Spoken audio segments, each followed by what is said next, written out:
మా కుటుంబ సభ్యులు మాత్రమే భోజనం చేసిన రోజు చాలా తక్కువ. ఎప్పుడు ఎవరో ఒకళ్ళు ఉంటూ ఉంటారు.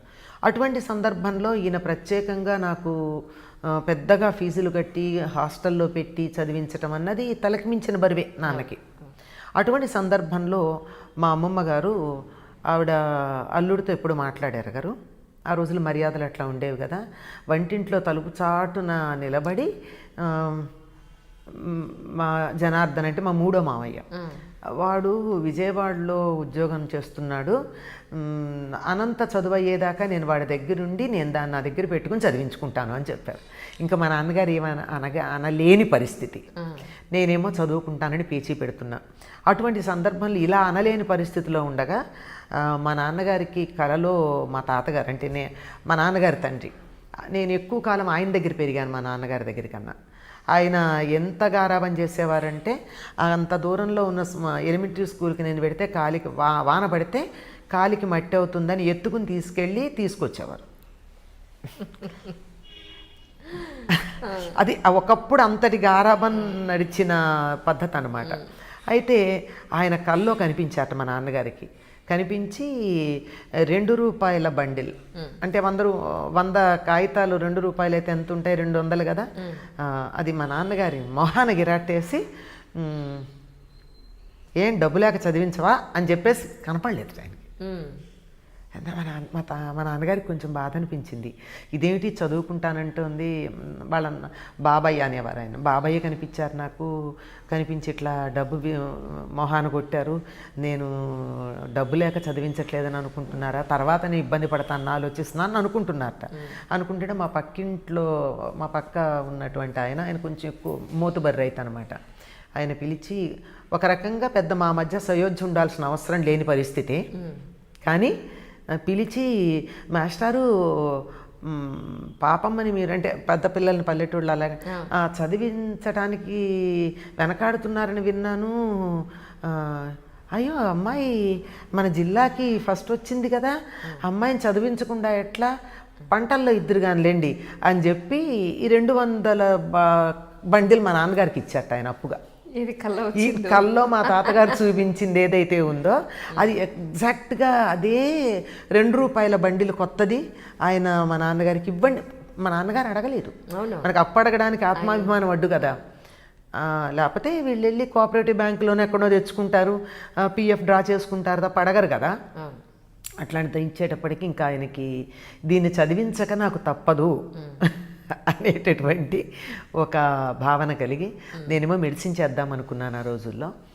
అదైతే నేను చదివించలేనమ్మా, నిన్ను డిగ్రీ చదివిస్తాను, నువ్వు డిగ్రీ అయ్యాక ఎట్టి పరిస్థితుల్లో నువ్వు బీఈడీ ట్రైనింగ్ చేయాలి అన్నారు. అని ఇంకా నాకేవో కొన్ని కండిషన్స్ పెట్టారు. నన్ను ఎక్కువ డబ్బు అడగకూడదు, బట్టలు అంతే కదండి, ఇంట్లో ఇంతమంది ఉన్నారు, నేను మాత్రం చూస్తే ఎట్లా అడుగుతాను అని. అంటే అన్నిటికీ ఒప్పుకుంటాను, మళ్ళీ బీఈడీనే చేసి టీచర్ అవ్వమంటే మాత్రం అది ఆలోచిస్తాను అని చెప్పా. ఎందుకంటే బీఎస్సీ చేస్తే మెడిసిన్లో సెకండ్ ఇయర్లో చేరొచ్చు అని ఒక ఆప్షన్ ఉండేది. అప్పటికన్నా అట్లా చేద్దాం అని కోరిక అనమాట. అట్లా చేరాను. తర్వాత అది వీలు పడలేదు కాదు, నాకే అనిపించింది దానికన్నా నేను ఇది లిటరేచర్ నాకు చాలా సూటబుల్ అనిపించింది. మ్యాథమెటిక్స్ మీద చాలా ఇంట్రెస్ట్ ఉండేది. అప్పట్లో మ్యారిస్టెల్లా కాలేజ్లో మ్యాథమెటిక్స్ డిగ్రీ గ్రూప్ లేదు, ఇంటర్ వరకే ఉంది. సో దానివల్ల ఇది సైన్స్ చేసుకుని నెమ్మదిగా ఇలా. మరి డాక్టరేట్ ఎలా వచ్చింది మీకు? ఆ తర్వాత ఎంఏ అయ్యాక డాక్టరేట్ చేస్తానంటే నేను ఒప్పుకోను, ఇంతవరకు నీ ఇష్ట ప్రకారం చదివించాను, నువ్వు బీఈడీ కాదు ఎంఏ చేస్తానన్నా ఒప్పుకున్నాను, డాక్టరేట్ అయితే అంతకన్నా పెద్ద క్వాలిఫికేషన్ ఉన్నవాడిని నేను తీసుకురావాలి, నా వల్ల కాదు అని చెప్పి అంటే సరే ఉద్యోగంలో చేస్తూ నేను అసలు పెళ్లి చేసుకుంటే కదా నువ్వు నాకు ఎక్కువ భర్తను తీసుకురావాలి అని అప్పట్లో ఒక ఇది ఉండేది. ఐఏఎస్ ఐపీఎస్ చేసిన వాళ్ళు కొంతకాలం పెళ్లి చేసుకోకూడదన్న నియమం ఏదో ఉందని విన్నాను నేను. అందుకని ఐఏఎస్ పరీక్షలు రాశాను, థియరీలో క్వాలిఫై అయ్యాను. బట్ డెస్క్ వర్క్ నా వల్ల కాదమ్మా, నాకు తెలుసు ఆ సంగతి. I can't sit and do the desk work and I will be a very bad administrator.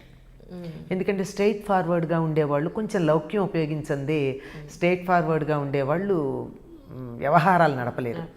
అబద్ధం ఆడక్కర్లేదు కానీ కాస్త విషయాన్ని కొద్దిగా జాగ్రత్తగా చెప్పాలి. మనకేమో ముక్కు సూటిగా చెప్పడం అలవాటు.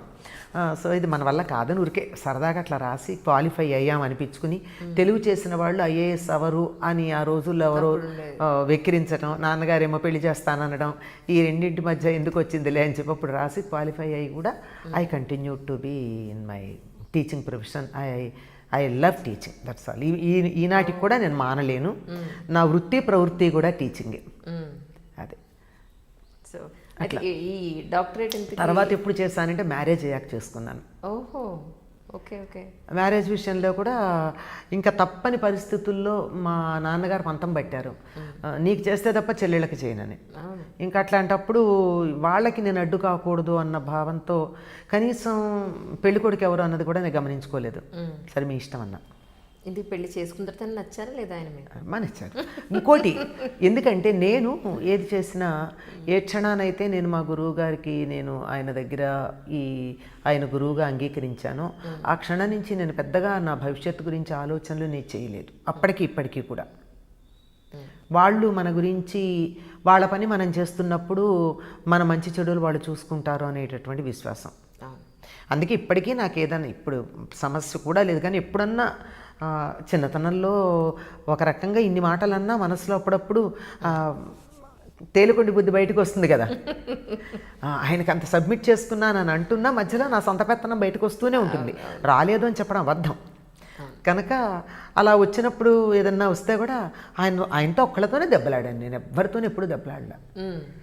నాకెందుకు ఇట్లా చేశారు, నేను మీకు మీ చేతుల్లో నా భవిష్యత్తు పెట్టినప్పుడు నాకు ఇబ్బంది ఎందుకు కలిగించారని ఆయన్ని అడిగాను తప్ప ఇంకెవరిని అడగల. నేను ఇంకెవరిని అడగలేదు, అడగను కూడా, అడగాల్సిన అవసరం లేదు. ఎందుకంటే my responsibility is his, not anybody else. So సంబంధాలు వచ్చినప్పుడు మా నాన్నగారు నచ్చినవేవో చెప్తా ఆయనకి పంపించుకో, ఆయన ఓకే అంటే ఓకే అన్నాను, దీన్ని ఓకే అన్నారు, అంతే. తర్వాత నో రిగ్రెట్స్. సో ముగ్గురు అమ్మాయిలు. నిజంగా అబ్బాయిలు లేరనే లోటు మీకు అనిపించింది? ఒకటి రెండు సందర్భాలు అనిపించిందమ్మా, అనిపించలేదని చెప్పడం తప్పు. ఎందుకు అనిపించింది అంటే అందరూ అయ్యో కొడుకులేరా అంటే అదేదో లోటా అన్న ఫీలింగ్ వచ్చి ఆ క్షణాన్ని అనిపించింది. చాలా అలా బంధువుల్లో అలా అన్న సందర్భాల్లో అనిపించింది తప్ప నిజంగా ఆలోచిస్తే ఆధ్యాత్మికంగా ఆలోచించినా, సామాజికంగా ఆలోచించినా, మరి ఏ కోణంలో ఆలోచించినా అబ్బాయిలు లేకపోవడం అన్నది లోటుగా నేను కానీ తను కానీ మేము ఇద్దరం ఎప్పుడు అనుకోలేదు. మా ఇద్దరికీ అటువంటి భావన లేదు. కానీ బాధపడిన సందర్భాలు ఉన్నాయి అన్నది, మగపిల్లల తల్లులకే మేము తాంబూలం ఇస్తాం, ఈ ఛానల్ ఎప్పుడన్నా ఇది వాళ్ళు చూస్తే మా బంధువుల్లో వాళ్ళు గుచ్చుకుంటే గుచ్చుకోవచ్చు కూడా, ఓ మగపిల్లలు లేరా నువ్వు రామా ముందుకి అని చెప్పి అవతల వాళ్ళని ముందుకు పిలవడం. తాంబూలం ఇవ్వడానికి అలా కూడా ఉంటుంది? అలా ఉంది కొన్ని సందర్భాల్లో, మనకి తెలియదు. నాకు తెలిసి ఏ పురాణంలోనూ ఏ శాస్త్రంలోనూ నేను చదివిన చదువులో ఎక్కడా లేదు. మరి ఏ చదువులో నేను చదివిన వరకు లేదు. నాకు తెలియనిది అంటే నేనే సర్వజ్ఞురాలని అనను, అంతకన్నా పైన చదువు చదివిన వాళ్ళు ఎవరైనా ఉంటే ఉండుండొచ్చు, వాళ్ళకుందేమో. అసలు అమ్మాయి పుట్టడం అబ్బాయి పుట్టడం అనేది ఆ ఆప్షనే విమెన్ బాడీలో లేదు. అది లేదు, దానికి మనమేం చేస్తాము? ఇక రాసి పెట్టలేదు వేరే సంగతి, ఆప్షనే లేదు కదా మనకి.